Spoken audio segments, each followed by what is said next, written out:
রাজধানীর নয়াপল্টনে আয়োজিত বিএনপির তারুণ্যের সমাবেশে বক্তব্য রাখছেন বিএনপির ভারপ্রাপ্ত চেয়ারম্যান তারেক রহমান। সরাসরি যাচ্ছে সেখানে।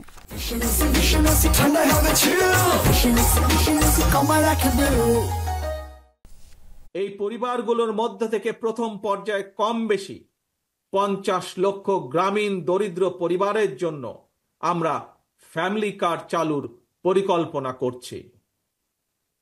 মা কিংবা স্ত্রী অর্থাৎ পরিবারের নারী প্রধানের নামে ফ্যামিলি কার্ডটিকে ইস্যু করা হবে।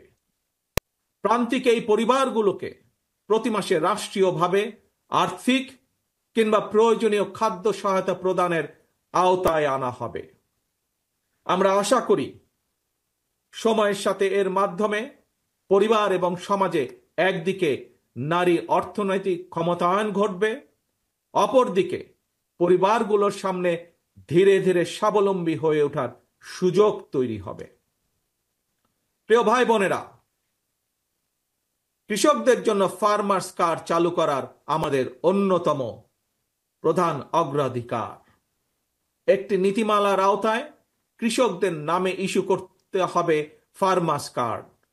এই ফার্মার্স কার্ডে জমির পরিমাণ, দাগ নম্বর সহ প্রয়োজনীয় সব তথ্য থাকবে। কৃষক এবং কৃষি নির্ভর বাংলাদেশে কৃষি খাতে বর্তমানে শ্রমশক্তির পরিমাণ কম বেশি প্রায় 3.5 কোটির মতন। এদের মধ্যে যেমন বর্গাদার চাষি কিংবা ভূমিহীন কৃষক রয়েছেন, তেমনি অনেক কৃষকের নামে নির্দিষ্ট পরিমাণ কিছু জমিও রয়েছে। যেসব বর্গা চাষি কিংবা কৃষক তাদের নামে থাকা জমিতে বছরে একাধিক ফসল ফলাতে গিয়ে আর্থিক সংকটে পড়েন, এমন কৃষকদেরকে কমপক্ষে একটি ফলনের সম্পূর্ণ খরচ রাষ্ট্রীয়ভাবে দেওয়ার পরিকল্পনা আমরা করছি। উৎপাদনের জন্য ফার্মার্স কার্ডের মাধ্যমে এভাবেই সরকারি সহায়তা পেলে উৎপাদন যেমন একদিকে বাড়বে, তেমনি কোনো কৃষি জমি অনাবাদি থাকবে না এবং একই সাথে ভূমিহীন কৃষকদের জন্য কর্মসংস্থান সৃষ্টি হবে। প্রিয় সমাবেশ, ব্যক্তি, পরিবার এবং দেশের উন্নয়নের জন্য অবশ্যই বেকারত্ব একটি বড় সমস্যা। জনগণের রায় বিএনপি রাষ্ট্র পরিচালনার দায়িত্ব পেলে সরকার গঠন করার প্রথম দিন থেকেই বিভিন্ন সেক্টর ভিত্তিক কর্মসংস্থান সৃষ্টির পরিকল্পনা বাস্তবায়ন হবে। বিএনপির প্রথম এবং প্রধান অগ্রাধিকার হবে এটি। এই জন্য দেশে বিদেশে কর্মসংস্থান সৃষ্টির খাতগুলোকে চিহ্নিত করার কাজ এরই ভেতরে আমরা হাতে নিয়েছি। প্রিয় ভাই বোনেরা, বর্তমান বিশ্ব তথ্য প্রযুক্তির বিশ্ব। এই সময় বিশ্ব বাজারের সঙ্গে দক্ষতা এবং যোগ্যতার প্রতিযোগিতায় টিকে থাকতে হলে অবশ্যই তথ্য প্রযুক্তি এবং কারিগরি শিক্ষায় দক্ষতা অর্জনের কোনোই বিকল্প নেই এবং সে কারণে আমরা একটি নির্দিষ্ট বয়স থেকে তরুণ প্রজন্মকে নৈতিক এবং কর্মমুখী শিক্ষায় প্রশিক্ষিত করে গড়ে তুলতে চাই। বিদ্যমান যে একাডেমিক সিলেবাস, এর পাশাপাশি স্কুল কলেজ পর্যায় থেকে আমরা আইসিটি এবং কারিগরি শিক্ষা প্রবর্তন করতে চাই। একই সাথে আমরা মনে করি যে বর্তমানে স্পোর্টস এখন আর শুধু শারীরিক ব্যায়াম কিংবা বিনোদনের বিষয় নয়। সুতরাং এই স্পোর্টসকে একটি পেশা হিসাবে প্রতিষ্ঠিত করার লক্ষ্যে ক্রীড়াকে আমরা শিক্ষা ক্যারিকুলামের অন্তর্ভুক্ত করতে চাই। প্রিয় উপস্থিতি, বর্তমান বিশ্বে সাফল্যের প্রতিযোগিতায় যদি টিকে থাকতে হয় তাহলে বহুমুখী প্রতিভার বিকাশ ঘটাতে হবে।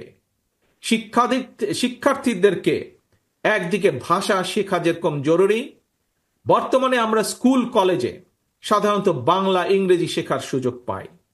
তবে এর পাশাপাশি আমরা যদি আরো কিছু ভাষা যেমন আরবি, ম্যান্ডারিন, জার্মান, ফ্রেঞ্চ সহ এই ধরনের বহুল প্রচলিত একটি তৃতীয় ভাষা এবং যদি সম্ভব হয় তাহলে চতুর্থ ভাষা হিসেবে আরেকটি ভাষা শিখাতে পারি, তাহলে আমি ব্যক্তিগতভাবে বিশ্বাস করি বাংলাদেশের ভবিষ্যৎ সন্তানদের জন্য বিশ্ব বাজার উন্মুক্ত হয়ে পড়বে। একই সাথে প্রিয় উপস্থিতি, আগ্রহী যুবশক্তিকে যুব সম্পদে পরিণত করার জন্য সরকারি উদ্যোগে বিদেশি ভাষার উপরে 3 মাস থেকে 1 বছরের কোর্স আমরা চালু করতে চাই। দেশে যাতে বহু ভাষা শেখা যায়, এজন্য আমরা বহু ভাষা শিক্ষক নিয়োগ করতে চাই, যার মাধ্যমে আমরা বেকার সমস্যারও অথবা কর্মসংস্থানেরও ব্যবস্থা করতে পারব। এর বাইরে সরকারি ব্যবস্থাপনায় আমরা plumbing, electrician, mechanics, dental hygienist কিংবা মেডিকেল টেকনিশিয়ানের মতন স্বল্পমেয়াদী ট্রেনিং কোর্সও করেও দক্ষ জনশক্তি গড়ে তোলার পরিকল্পনাগুলো হাতে নিয়েছি, যা এরই মধ্যে আমরা কাজগুলোকে এগিয়ে নিয়ে যাচ্ছি ধীরে ধীরে। তরুণ প্রজন্মের প্রিয় ভাই বোনেরা, আপনারা সবাই বিশ্বব্যাপী অনলাইন কেনাকাটা সম্পর্কে জানেন। অনলাইন ভিত্তিক জায়ান্ট প্রতিষ্ঠান আমাজন, ইবে কিংবা আলিবাবার মতন বিশ্ববিখ্যাত ই কমার্স প্ল্যাটফর্মের জন্য হাজারো পণ্যের চাহিদা রয়েছে। এইসব প্ল্যাটফর্মের সঙ্গে সংশ্লিষ্ট অনেকের সঙ্গে আমি ব্যক্তিগতভাবে কথা বলেছি।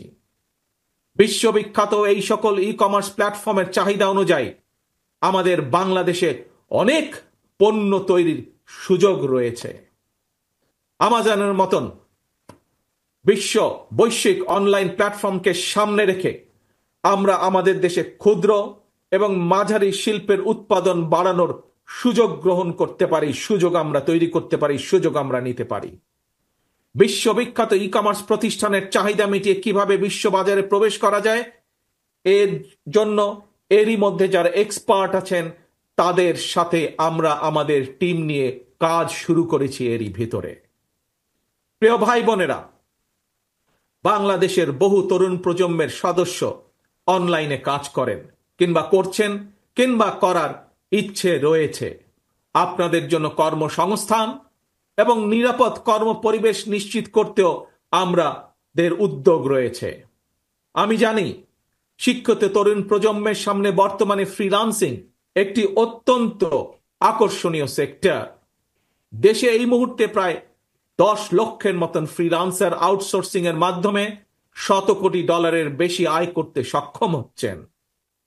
আউটসোর্সিং এর সঙ্গে যুক্ত বেশ কিছু মানুষের সঙ্গে আমি কথা বলেছি।